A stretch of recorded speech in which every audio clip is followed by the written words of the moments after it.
نحمدہ ونصلی علی رسولہ الکریم۔ امت پر حضور صلی اللہ علیہ وسلم کے حقوق، یہ سیرت مصطفیٰ صلی اللہ علیہ وسلم کتاب سے بیان کریں گے۔ آڈیو لمبی نہ ہو اس کے لیے کئی قسطیں ہو سکتی ہیں، ہر قسط وار آڈیو ضرور سنیں، انشاءاللہ مزید عشق میں اضافہ ہوگا۔ حضور اقدس صلی اللہ تعالی علیہ وآلہ وسلم نے اپنی امت کی ہدایت و اصلاح اور ان کی صلاح و فلاح کے لیے جیسی جیسی تکلیفیں برداشت فرمائیں، اور اس راہ میں آپ کو جو جو مشکلات درپیش آئیں ان کے کافی حالات آپ سنتے رہتے ہیں۔ پھر آپ کو اپنی امت سے جو بے پناہ محبت اور اس کی نجات اور مغفرت کی فکر اور ایک ایک امتی پر آپ کی شفقت اور رحمت کی جو کیفیت ہے، کلام پاک خود گواہ ہے۔ اللہ پاک ارشاد فرماتا ہے، لَقَدْ جَاءَكُمْ رَسُولٌ مِّنْ أَنفُسِكُمْ عَزِيزٌ عَلَيْهِ مَا عَنِتُّمْ حَرِيصٌ عَلَيْكُمْ بِالْمُؤْمِنِينَ رَءُوفٌ رَحِيمٌ۔ ترجمہ، بے شک تمہارے پاس تشریف لائے تم میں سے وہ رسول جن پر تمہارا مشقت میں پڑنا گراں ہے۔ اللہ، یعنی پریشانی تمہیں ہوتی ہے، میرے آقا کو تکلیف ہوتی ہے صلی اللہ علیہ وسلم، تمہاری بھلائی کے نہایت چاہنے والے، مسلمانوں پر بہت ہی نہایت ہی رحم فرمانے والے ہیں۔ سبحان اللہ، پوری پوری راتیں جاگ کر عبادت میں مصروف رہتے اور امت کی مغفرت کے لیے اللہ پاک کی بارگاہ میں انتہائی بے قراری کے ساتھ کریا وزاری فرماتے رہتے، یہاں تک کہ کھڑے کھڑے اکثر آپ کے پائے مبارک پر ورم آ جاتا تھا۔ اللہ اکبر، پیارے آقا صلی اللہ علیہ وسلم اتنی عبادت کرتے تھے، اتنا گریہ وزاری کرتے تھے، ہمارے لیے روتے تھے، مغفرت کی دعائیں کرتے تھے۔ فکر امت میں راتوں کو روتے رہے، فکر امت میں، امت کی فکر امت میں راتوں کو روتے رہے، عاصیوں کے گناہوں کو دھوتے رہے۔ ہم گناہگاروں کے گناہوں کو دھوتے رہے۔ تم پہ قربان جاؤں میرے محجبین، تم پہ ہر دم کروڑوں درود و سلام۔ ظاہر ہے کہ حضور سرور انبیاء محبوب کبریا صلی اللہ علیہ وسلم نے اپنی امت کے لیے جو مشقتیں اٹھائیں، پریشانیاں اٹھائیں، تکلیفیں اٹھائیں، ان کا تقاضا ہے کہ امت پر حضور صلی اللہ علیہ وسلم کے حقوق ہیں جن کو ادا کرنا ہر امتی پر فرض اور واجب ہے۔ حضور اقدس صلی اللہ علیہ وسلم کی نبوت و رسالت پر ایمان لانا اور جو کچھ آپ اللہ تعالیٰ کی طرف سے لائے ہیں صدق و دل سے، یعنی سچے دل سے، اس کو سچا ماننا ہر امتی پر فرض عین ہے، اور ہر مومن کا اس پر ایمان ہے کہ بغیر رسول پر ایمان لائے ہوئے ہرگز کوئی مسلمان نہیں ہو سکتا۔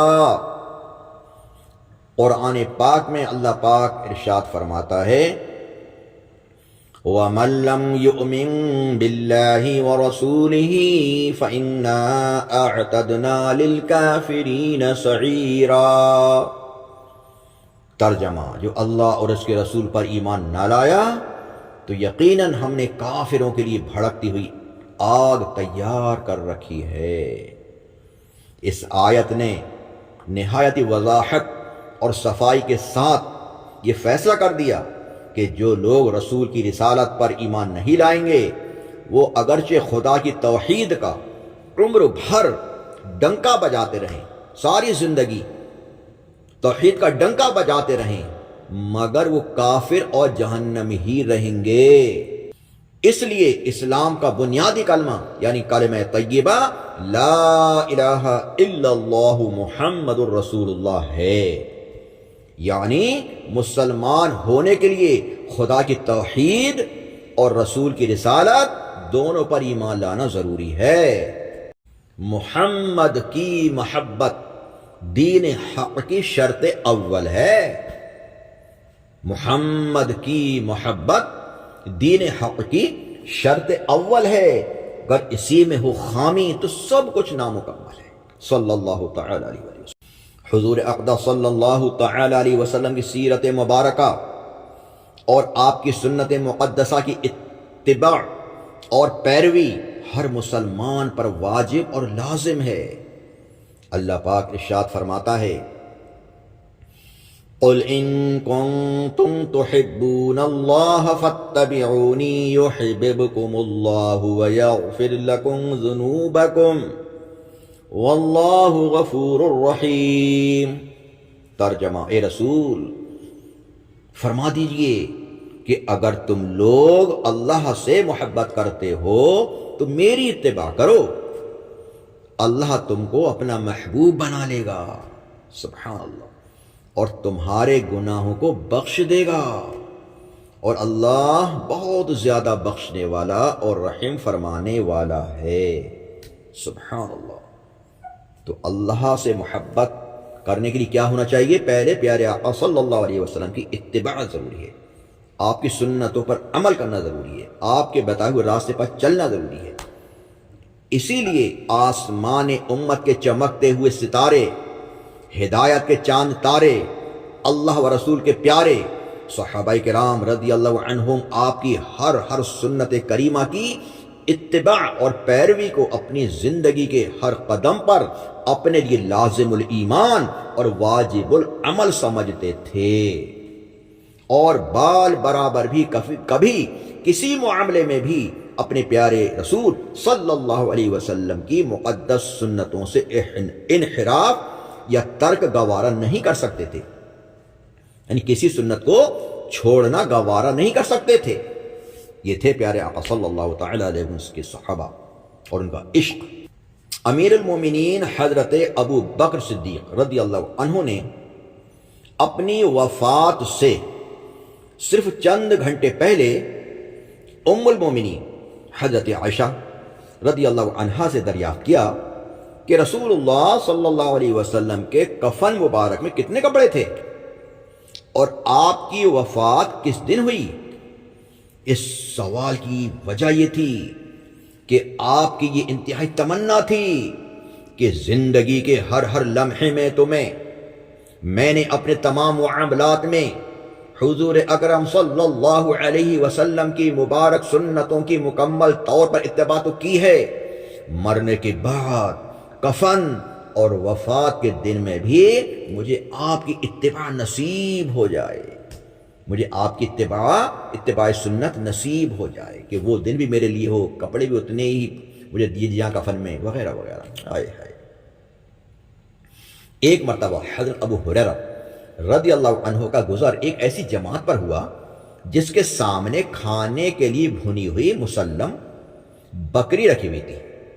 لوگوں نے آپ کو کھانے کے لیے بلایا تو آپ نے یہ کہہ کر کھانے سے انکار کر دیا کہ حضور نبی کریم صلی اللہ علیہ وسلم دنیا سے تشریف لے گئے اور کبھی جو کی روٹی پیٹ بھر کر نہیں کھائی۔ اللہ، میں بھلا ان لذیذ اور پرتکلف کھانوں کو کھانا کیسے گوارا کر سکتا ہوں؟ سبحان اللہ۔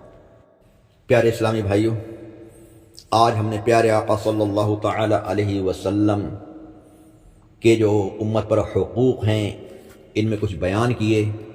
ایمان بالرسول، ایمان کیسا ہونا چاہیے، اتباع سنت رسول، سنتوں پر عمل کتنا ہونا چاہیے، اور صدیق اکبر رضی اللہ تعالی عنہ کا کیسا عشق تھا، تمنا کیا تھی، یہ ساری باتیں ہم نے سنی۔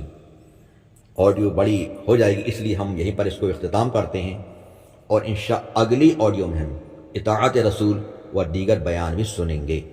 ہر آڈیو غور سے سنیں، انشاءاللہ خوب مزید سنت پر عمل کرنے کا جذبہ پیدا ہوگا۔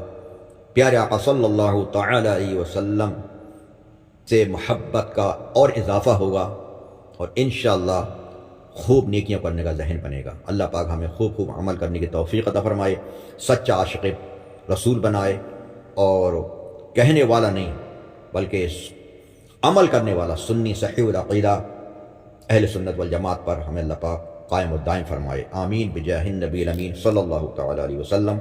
استغفر اللہ ربی من کل ذنب واتوب الیہ، لا الہ الا اللہ محمد الرسول اللہ صلی اللہ تعالی علیہ وسلم۔